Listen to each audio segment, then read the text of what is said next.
Hello and welcome to Marketing Global Edition. I'm Piers ༬🻻. And I'm Jasmine Montgomery, and today we're heading to the south of France, sort of, sadly not in reality, but we are talking about Cannes Lions, the advertising Oscars, 𝐻𝐽𝐻𝐻𝐻𝐻 of creative egos, for those of you Or, who depending on your point of view, the most important stage for global marketing excellence. or the most expensive exercise in navel gazing that the industry has ever known. So the question on everyone's mind, or on our mind, is Cannes still worth it? Cannes? Can? You do pronounce the S. Oh my God, it's such a philistine. Yeah, okay. Okay, listen, Cannes Lions started in 1954, modelled on the Cannes Film Festival. Did you know that? It was originally a celebration of the 60-second TV spots, the film of... I know. That's one of the things that's wrong with it. You know, for decades, it was exactly that. Overpriced TV ads for banks, beers, and cars. Shot in 35 millimeters, scored like a Spielberg film, and all about emotion, made by people who actually wish they were making feature films. Oh, they were great days. But anyway, look, Cannes has evolved, actually. In 2024, there were over 30 categories. It's now got things like TikTok campaigns, AI-powered experiences, and even business transformation. Yeah, okay, but let's be honest, it's the film category still gets all the oohs and ahs. You know, it's the red carpet moment. But even the best film winners tend to ripple into culture. They don't just look good, they provoke, they challenge, they inspire. So, look, here's the thing. Creativity matters, and Cannes is the ultimate benchmark, right? It is. It's a talent magnet, right? Yeah. People want to work for agencies and brands that win lions. They really do. It signals the best. It's ambition, excellence, vision. It's brilliance, right? That's what makes people tick. It's about global visibility. Your clients see your Grand Prix and want to talk about it. It's credibility shortcut. It's amazing. It's about providing cultural relevance. Some of the best work really cuts into the cultural bloodstream. Think Dove's Real Beauty, This Girl Can, even the Telstra puppets this year. You know, it's loads. Craft matters. The storytelling is incredible. Transformation spotlight. This year, AXA won for adding and domestic violence to their home insurance policy. That's simple, scalable creativity that saves lives. Sure, but how much did it cost to make films like that? I mean, look, I love the creativity, right? I do. I'm passionate about creativity, but I think that Cannes is mostly an expensive feedback loop for people who already think they're brilliant. You know, you've just made the argument for. I think the argument against it is that, you know, the return on investment is fuzzy at best, right? A Grand Prix does not guarantee a sales uplift or a retained client. There's very little empirical evidence. A 2019 analysis by Kantar showed that many Cannes Lions winners from that year, you know, they struggled to deliver a positive return on investment. Okay, but then there are other studies, right? A 2020 study by WARC, W-A-R-C, found that creativity awarded campaigns were still roughly twice as likely to win effectiveness awards than non-awarded campaigns. Yeah, but maybe that's just because those ads are clearly in the hands of people who like to enter awards. So, okay, the ROI argument is, you know, there's no definitive evidence. There's sort of a few studies on both sides, but nothing definitive. And if you're spending hundreds of thousands of dollars, there should be definitive evidence, right? So I think that the other thing about it that drives me absolutely crazy is a lot of it is ghost work and award bait. Like a lot of the entries are campaigns that never actually ran. They're just made for Cannes, right? Well, they ran once for like a few $100s.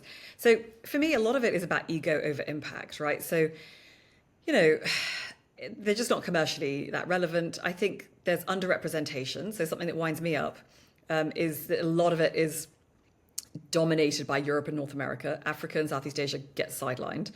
And it's very much about short-term bias. So, you know, it rewards spikes, not sustainable brand building. You say that, but the Dove Self-Esteem project that won this year, that was 20 years worth of work.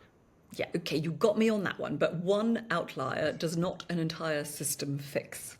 Okay, well, look, the one thing we can agree on is that Cannes has changed. It's no longer just about the 60-second TVC. Yeah, and that's a good thing. Well, the rise of TikTok categories, creative commerce, AI craft. Yes, AI craft. I can't believe I said that. And even the new lines for sustainable development show the festival is adapting there. You know, there's loads. Okay, I mean, I've got to give you, like, the one that I think is so funny is the New Zealand Herpes Foundation campaign. New Zealand came up with this whole thing about the best place in the world to have herpes. And they basically, the whole ad is like them talking to people in New Zealand about trying to destigmatize herpes and then genuinely monitoring themselves against an index, which is a third party index of the best place in the world to have herpes. And you basically, as the campaign rolls out and they educate people, you see New Zealand go further and further up until it becomes number one on this third party objective ranking of the best countries to have herpes. It is so funny and brilliant. I mean, that just wouldn't have been around 10 years ago, would it? No, it's so Wouldn't have been brilliant. around. So let's talk about some of the winners. Number one was L'Oreal, and it's a film called The Final Copy of Elon Spec, and it's a 17-minute documentary. It's less of an ad and more of a sort of cinematic tribute, if you like, and it honoured the lady Elon Spec because she was a really famous advertising copywriter who penned that amazing line, "Because I'm worth it." And you know, she did it at the age of 23 back in 1971. Amazing. Anyway, you know, the film was absolutely fantastic. It didn't just rehash history. It framed the line that she came up with as a feminist statement that transcended advertising. And it showed how the phrase empowered generations of women to see self-worth as intrinsic, not dependent on anyone else. Visually lush, elegantly scored, and emotionally sincere. It didn't scream brand. It whispered legacy. For L'Oreal, it wasn't about a campaign. It was a cultural reclamation. Okay, that's all sort of true. A cultural reclamation, Piers, my goodness. And I really want to love it because I love her. I love Elon Specht. I think that, you know, because I'm worth it is one of the, I think straplines are generally silly and useless, but I think that's one of the all-time greats. I mean, I love the woman. But let's be honest, it was so emotionally manipulative in the way that only Can loves. This is a woman filmed, this is a dying woman, right? And filmed before she'd passed away, which she then did, who, you know, who wrote one of the world's most iconic taglines, yes, but cue the strings, the tears, and a lion. Like, I love Elon Specht, God bless her, but it's so cynical. That's the kind of emotional saccharine schmaltz that just seems designed to extract tears and awards. And I cringed. I love her, but I cringed at the ad.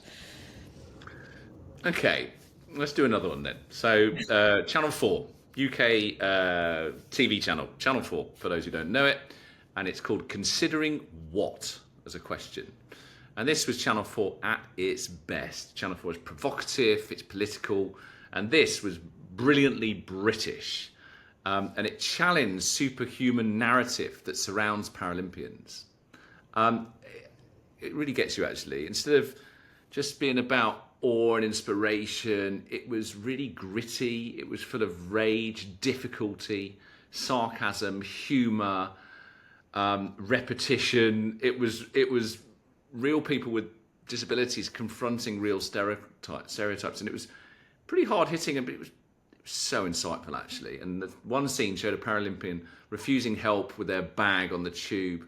Another questioned why Paralympians are praised in sport but ignored in employment. The tagline, "What are you actually considering when you're considering us?" was part social documentary, part brand identity, pure Channel 4. I mean, actually, for me, having watched it a few times, the best bit was they just show people watching Paralympians, and the couple at the bus stop, and the one says to the other, "Oh, it's so great they do that, considering." And the other person just went, "Well, considering what? You know, what these people do is just amazing. It is amazing. Right. You know, it's not to, why label them as disabled?" Yeah, I mean, again, I I think I'm going to get some hate mail from people when I say that ads like this just annoy me intensely because, like an ad celebrating Paralympians. I mean, in a way, of course, it's wonderful. Like, and I agree with you that the way in which they challenged stereotypes was totally brilliant. But and the sort of the insight that it's based on is great. That fact that people watch Paralympians and they go, "Ooh, yeah, they're doing really well considering everything." That's a really good insight. But I felt like it's sort of the script starts with kind of this whole. It's like things are falling from a ceiling. So it starts with like gravity. What gravity wants is to ... And it just sounded exactly to me like, if anybody remembers the Mel Gibson in the film What Women Want, where he writes this ad for Nike and it's like, the road doesn't care how you're dressed, the road doesn't care what you look like. And I feel like there's a formula for a Cannes script. It's like, it's that sort of, let's take some inanimate thing and let's imbue it with human qualities, anthropomorphize it, and then write this really heartfelt, again, kind of, schmaltzy script based on it. In this case, it's gravity rather than the road, but the formula is the same. And I feel like these are ads that are written to win awards, not to move commercial needles. And they're cynical, emotional, sort of gut-wrenching. I hate that feeling of having my emotions manipulated. But you're attacking the ad there rather than the lions. Yeah, I feel like the institution. That's true, but I feel like it. That's okay. But I feel like Cannes. No, but they're written for Cannes. They're written for awards, and I can feel that. I can feel the insincerity of it. I can feel the driver being, I need to win an award, therefore I need to, produce a particular emotional response from judges as opposed to from consumers. I feel like there's a formula. And when I see that formula, that sort of hyper emotional, let's use disabled people, dying people, issues, like let's try and wring a tear out of people. That's going to win us an award. They prove effectiveness. They do prove effectiveness, that works more than just your average ad talking about something a bit more generic. Well, it works to win awards. I don't know if that works to win consumers. I mean, as I say, there's like the data there isn't really data there for the amount of people. Some of these things to cost like $100,000 for a Cannes entry. By the time you've done your film for the entry and all the publicity around it, like for that amount of money, hide your boat. Yeah. You've hired your yacht to entertain your clients at Cannes. For that kind of money, there should be 20 studies, not one, saying like, wow, this stuff, like Cannes have really got the formula right, and Cannes Lions winners outperform commercially, their competitors' ads, and it's not there. There's a formula for wringing a tear from a judge and wringing a Lion award from a judge, but I don't respect that formula. Shall I try and tempt you with another one? Yeah, go on then. Okay, Telstra. Yeah. Telstra's ad was better on a better network. Yeah. So this ad was a masterclass in local charm and craft. It featured a cast of stop motion puppet animals, really lovely. A platypus checking coverage on a hill, a kangaroo stuck on a video call. Instead of it's humans, they've got animals doing it, right? But each short film was voiced by real Australians, and it was deeply local, funny. It got their sense of humour, and it was actually really heartfelt.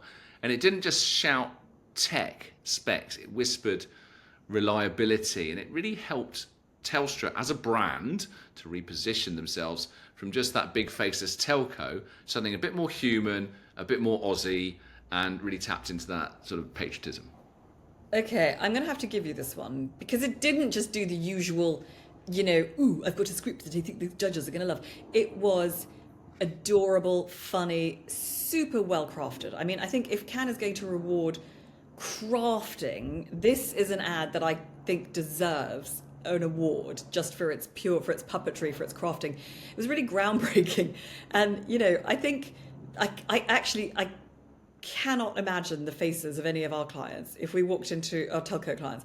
if we walked in and said, hey, we're gonna do your brand ad with a bunch of little woolly animal puppets. You know, that is fine if you're, I don't know, maybe selling fabric softener, but for big, hairy telcos, maybe big, hairy telcos deserve hairy animal puppets. But that was great. I think it was really groundbreaking, and it was just so beautifully executed. We did try and sell in a slow lorry once, which is a very slow animal. But actually, to be fair, it's one of the things we didn't get through.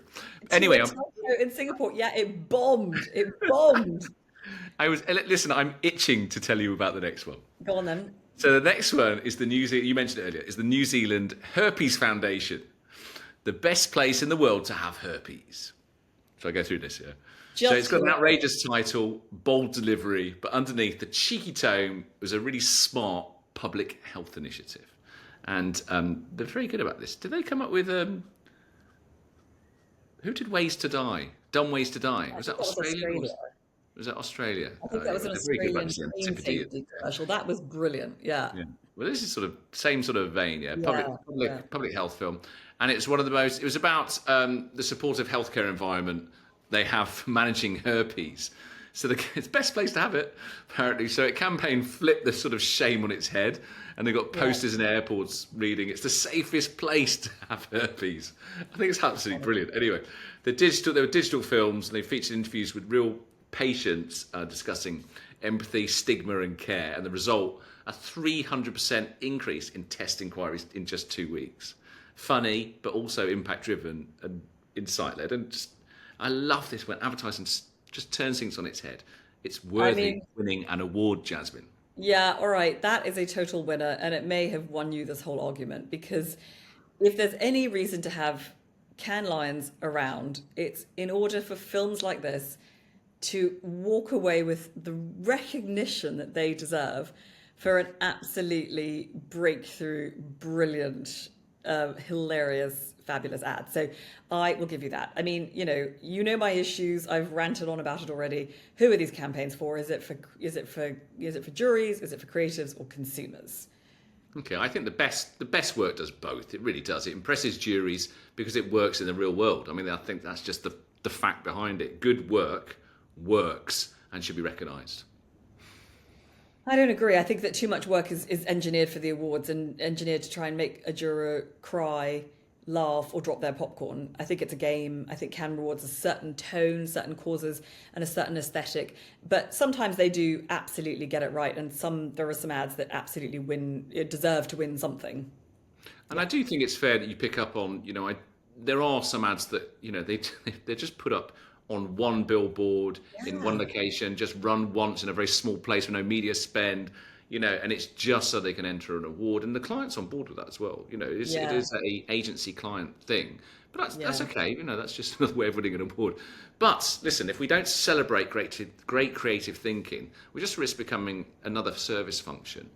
And creativity is worth celebrating. It's magic, and Cannes keeps the fire lit. So is Cannes still worth it? Yes. All right, you're saying yes. You're saying it's all about, creativity and creative ambition. I think if you're chasing... Also, sorry to butt in, but it's just the driver for the best talent. It's like everyone's got an ego, right? We have egos. Winning an award is flattery, and it really does drive great work. I guess for me, one of the reasons I've got a bee in my bonnet about it is it just sort of evokes for me a kind of 80s, 90s culture of like a kind of really ego-driven male creative director who is a frustrated film director who, thinks he's Martin Scorsese, who's all about sort of making big films and spending huge budgets.